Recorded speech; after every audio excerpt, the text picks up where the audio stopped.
marami din po sa Japan. Okay? Usong-uso po sa Japan. And of course, usong-uso din po sa atin.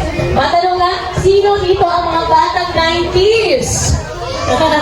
Ayun! Ang unang game po natin ay tinatawag natin ng Shock and Boy. Okay? As requested by our couple po. So ito pong ating gagawin. Per table po, ay magja-Shock and Boy kayo. Our winner here, we will be determining one winner per table po. Tarhalin natin champion ang pinaka-winner din for this Shock and Boy. Okay. G ba ang lahat? Hepe?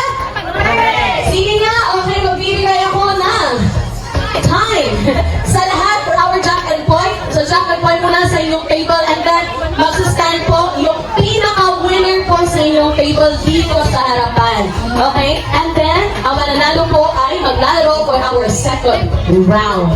Okay? And of course, meron po tayong matatanggap dito na pa-premyo. Sino gusto ng pa-premyo? Grabe saya ang kawaii ni Ma'am. Okay, sige. Let's do this! Jack and Boy sa inyong table. Ready? Go!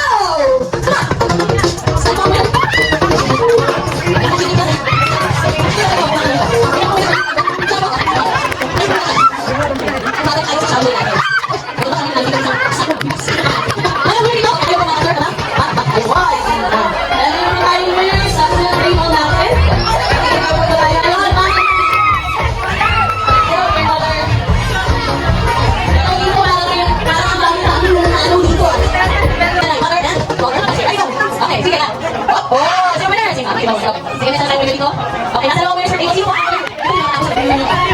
Grabe ko pang lahat ng ito. Ano ba ito? Regional na ba ito? Okay. Sige na. Ito po ang iyong... Sige, go, go, go. Ready? Bato. Congratulations. Meron tayo dito isa.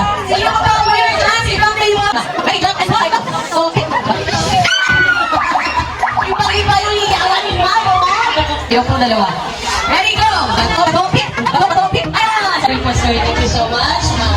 Okay. Kayo na lang po dalawa. Bato, pick! Bato, pick! Ah! Congratulations! 4 years old, si Ma'am nag-start mag-play ng Jack and Boy. Kaya naman pala. Congratulations and claim your prize here. Sige, Ma'am. Ikaw po yung ating Jack and Boy champion! Anong pang technique, Ma'am, para manalo? Prayer. Umiyak sa prayer. I love it. Okay. Sige.